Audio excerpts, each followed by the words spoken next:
Hey everyone, it's me. Did you miss me?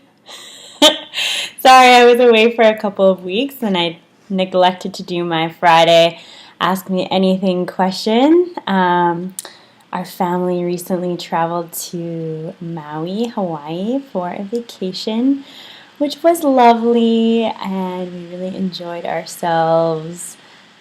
It's definitely a bit of an escape. Always interesting to travel with a toddler.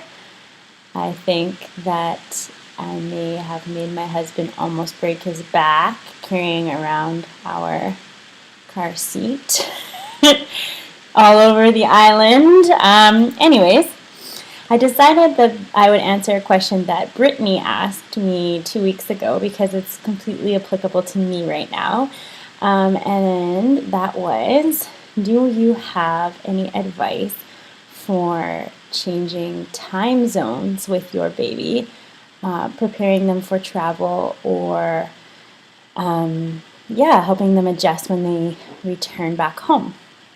So, as you might know, I'm in Vancouver, BC, so we're in Pacific Standard Time, and we traveled to Hawaii, which is just a 3-hour time difference. And to be honest with you, on the way there, our daughter didn't even really seem to notice. So I always try to relax when it comes to these kinds of transitions because your day traveling is going to mess things up entirely anyways. So trying to stay on any kind of schedule is really just kind of defeating and a little bit frustrating as a parent on those particular days. I always do try to choose flight times, and or if we're going to be going on a long drive, I do try to plan some of that drive so that my daughter will nap during that time. But sometimes things are unavoidable and you have to choose the flight, that works or that you can afford. And so you have to make it work. I think it's always great to come prepared if you have a small baby. There's lots of things that you can bring with you to help yourselves along. An ergo or a similar type carrier that your baby really likes and might still sleep in is always great to have on hand.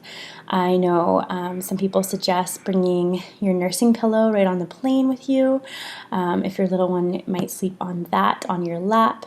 Some airplanes also have a bassinet type feature that you can rent from them, or what we did this last time, our daughter's older, so she's 2.5, but we brought her car seat because she does sleep in her car seat and it's FAA approved, and so we could bring it on the plane with us even though it was kind of heavy. Our daughter did nap in it very well, and I don't think that she would have napped nearly as well on one of our laps on the plane. But yeah, basically going with the flow the day of is really going to help you the most. So in our particular case, the time difference was 3 hours. So for example, 8 o'clock p.m. our time would be 5 o'clock p.m. late afternoon in Hawaii, in Maui.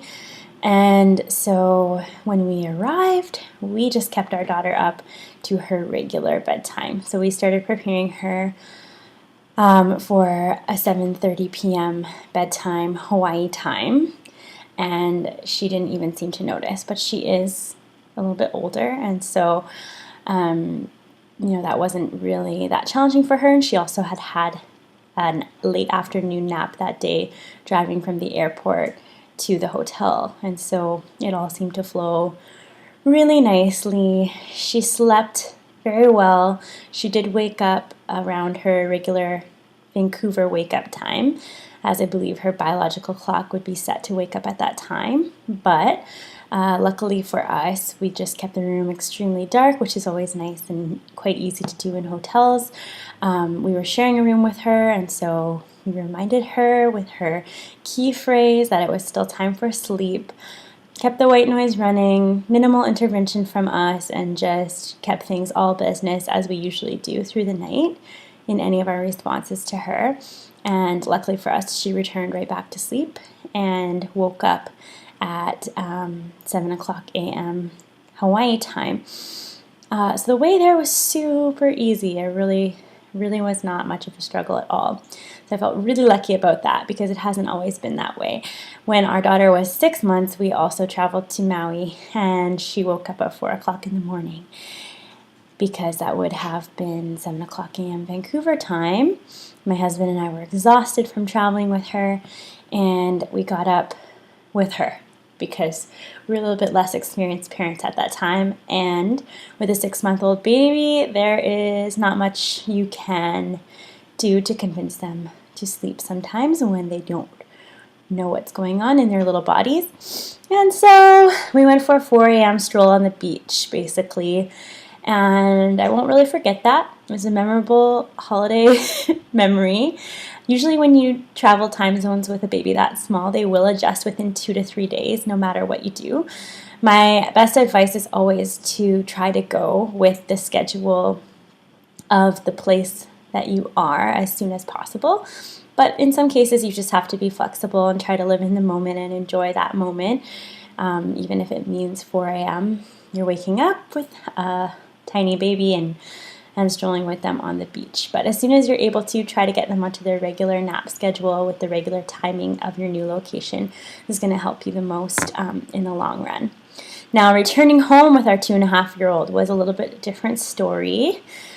She was our traveling time with her. She napped a very short time on the plane, and we ended up spending a night in Seattle. Kind of complicated. Anyways, she did adjust within 2 to 3 days, regardless of what we did, but the first couple nights were a bit rough. She was not ready for bed at her regular bedtime, so we had to adjust that slightly. And she also, there was one night where she went to bed just fine at her regular time, and I thought, oh, this is great. She's so adaptable, she's flexible, she's my child, she's amazing. And so we put her to bed at her regular time. She fell asleep at 8 o'clock. It was beautiful, it was glorious. 10 o'clock comes around, and she's wide awake, ready to play for 2 hours. And so that's a really challenging thing to deal with, and I understand when parents go through those difficult times with their children. And basically what we did was we just kept reminding her that it was nighttime, and we kept all the lights off, and we kept it dark, and we used the type of interventions that we like to use in the nighttime in responding to her. So it's always just good to have a plan so that whatever you do in your response, if you have a certain sleep training technique that you like to use, or you like to stay with your child and cuddle with them, or you're sleeping on the floor beside them, whatever technique you use, just keep it consistent. That's my advice. Keep it nighttime. Use your consistent nighttime response, and these types of times certainly will pass quickly, although it feels like it's lasting forever when you're in the moment. And you know, within 3 days, she'd had fully adjusted back to Vancouver time, and I believe that is the case for most infants and toddlers that I have worked with that have traveled time zones. I know a 3-hour time zone is not that challenging, and some of you certainly probably have some awesome tips that you would share. People who are far more globally minded or have traveled much more extensively with their children could probably comment below or give some tips as well that you might share with Brittany with regards to her question. But thank you so much, Brittany, for asking. Once again, I'm Lara. I'm the owner-operator of Heavy Eyes, Happy Hearts Sleep Consulting in Vancouver. Please feel free to contact me or send me your questions to consider for next week. Or as always, I'm here for a consult if you feel that you need me. All right, thanks, and have a great weekend. Bye.